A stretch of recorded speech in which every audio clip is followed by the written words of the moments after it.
Olá, sejam muito bem-vindos. Hoje nós vamos mergulhar em apenas 9 versículos do Evangelho de João. Mas são versículos que contêm uma das declarações mais impactantes, eu diria até explosivas, já feitas. Estamos em João, capítulo 8, versículos 12 a 20. E o centro de tudo, né? É a afirmação de Jesus: Eu sou a luz do mundo. Nosso trabalho aqui, com base nos materiais, é desempacotar o que isso realmente significava para quem ouviu na época. Exato. E o que os estudiosos nos dizem sobre a profundidade dessa conversa. Porque não é só uma frase bonita, né? É um desafio direto à autoridade religiosa e uma declaração de identidade divina. E bem no coração de Jerusalém. Sim, vamos explorar o cenário, a disputa legal que vem logo em seguida e a verdade teológica que Jesus estava revelando. A missão é entender por que essas palavras causaram uma tempestade, assim, imediata. E que tempestade! A passagem já começa com um conflito. O versículo 12 traz a declaração: De novo, lhes falava Jesus dizendo: Eu sou a luz do mundo. Quem me segue não andará nas trevas. Pelo contrário, terá a luz da vida. É uma promessa e uma afirmação, tudo numa frase só. Mas a reação é... Instantânea. No versículo 13, os fariseus já o interrompem. Tu dás testemunho de ti mesmo, o teu testemunho não é verdadeiro. O confronto está estabelecido ali desde o início. E é interessante notar que, dentro da estrutura do Evangelho de João, esta é a segunda das 7 grandes afirmações eu sou. Cada uma delas é uma revelação assim, progressiva da identidade dele. E como a gente vê aqui, nenhuma passa sem ser contestada, né? Nenhuma. A objeção dos fariseus dá o tom para todo o diálogo que a gente vai analisar. Certo, então antes de entrarmos nos detalhes dessa objeção legal, precisamos entender o palco. Onde e quando Jesus diz isso? Porque o contexto, segundo todos os comentaristas, é absolutamente crucial aqui. Crucial é a palavra certa. Os estudiosos são praticamente unânimes em situar essa cena durante a festa dos tabernáculos, ou Sukkot.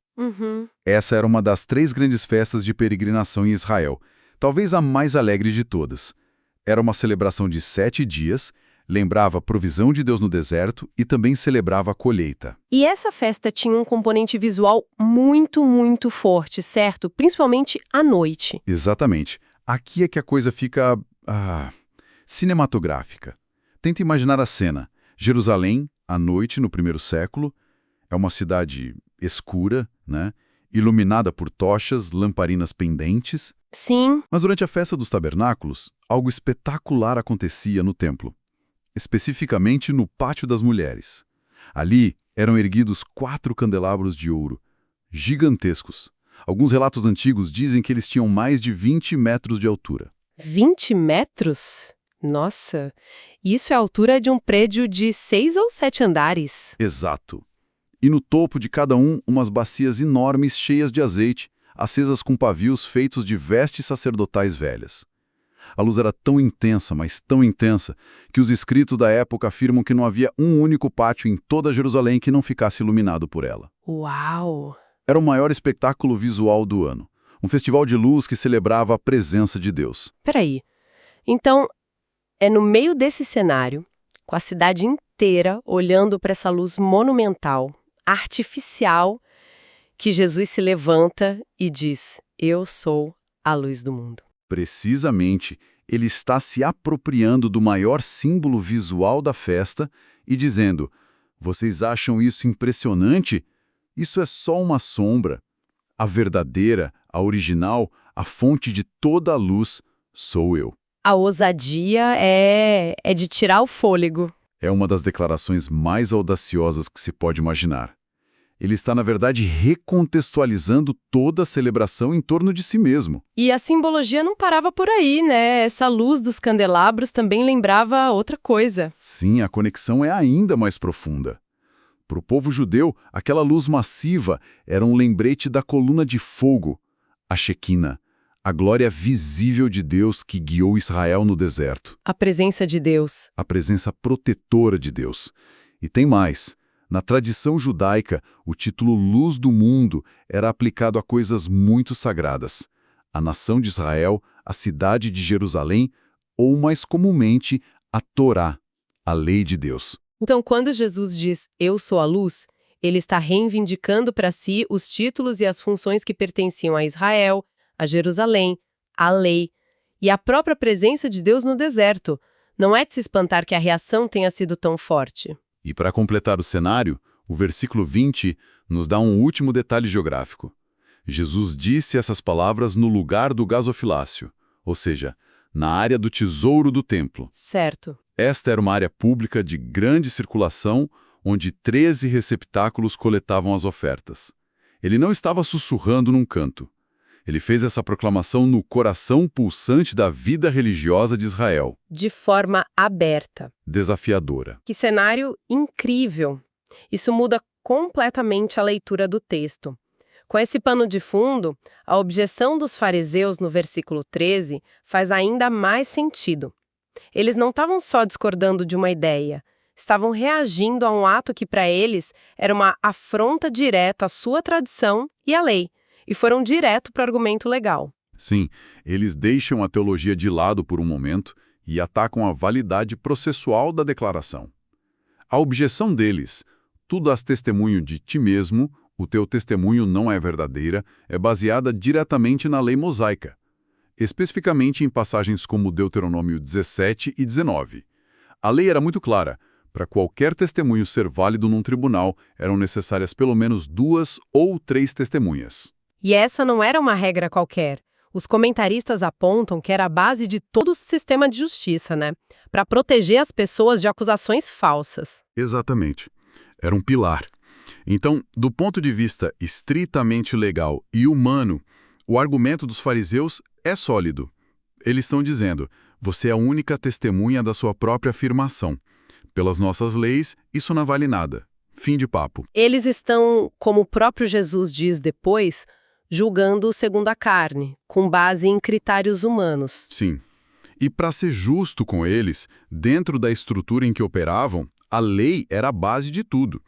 Alguém chegar e se declarar uma exceção a essa regra, sem provas corroboradas, era uma ameaça à ordem das coisas. Com certeza. E é por isso que a resposta de Jesus é tão revolucionária. Ele não contesta a validade da lei das 2 testemunhas. Em vez disso, ele argumenta que ela se aplica sim, mas de uma forma que eles não conseguem compreender. Primeiro, no versículo 14, ele estabelece uma premissa. Embora eu mesmo testemunhe a meu respeito, o meu testemunho é verdadeiro, porque sei de onde vim e para onde vou. Essa é uma afirmação de autoridade baseada num conhecimento que transcende a experiência humana. Ele está dizendo, em essência, que o testemunho dele tem um peso diferente porque a origem e o destino dele são divinos. A audácia disso é impressionante.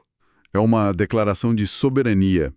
Ele está afirmando que sua autoconsciência divina é em si uma prova. Mas ele não para por aí. Ele então, de forma brilhante, atende à exigência legal deles, mas de um jeito que eles nunca esperariam. Nos versículos 17 e 18, ele apresenta suas 2 testemunhas. E é aqui que a conversa atinge o clímax teológico. Ele diz, na vossa lei está escrito que o testemunho de 2 pessoas é verdadeiro.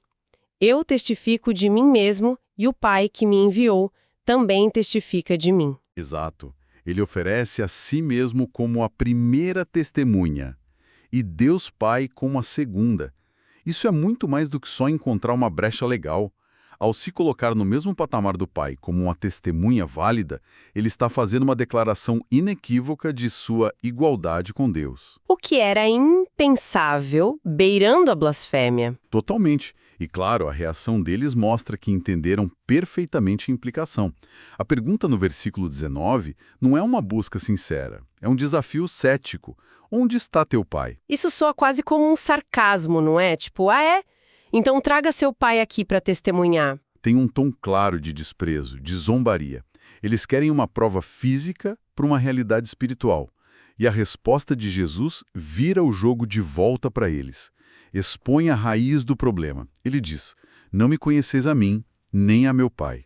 Se me conhecesseis a mim, também conheceríeis a meu pai. Ele está dizendo que a prova que eles pedem já está bem na frente deles, mas eles não conseguem ver.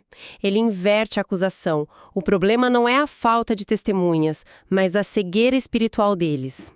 E isso se torna um dos ensinamentos centrais do Evangelho de João. A revelação do Pai acontece exclusivamente através do Filho. Conhecer um é conhecer o outro. E então, no meio de toda essa tensão, a passagem termina com uma nota quase anticlimática, mas muito significativa, no versículo 20. Sim, o texto diz: "E ninguém o prendeu, porque não era ainda chegada a sua hora. Mesmo depois de tudo isso, nada acontece." Essa frase reforça um tema que percorre todo o Evangelho de João, a soberania divina sobre o tempo. As ações humanas, a raiva dos fariseus, os planos para prendê-lo, tudo está sujeito a um cronograma divino. Sua prisão e crucificação não serão um acidente. Vão acontecer precisamente quando a sua hora chegar. Ok. Nós montamos o cenário, analisamos o debate legal, a reivindicação teológica. Agora vamos trazer isso para a prática. Com base nos comentários, o que essa passagem significa hoje? Que lições são extraídas? Bom, a aplicação mais direta, segundo os estudiosos, é a escolha clara, quase binária, que a declaração de Jesus apresenta. Ele se oferece como a luz do mundo. Portanto, segui-lo significa sair da escuridão.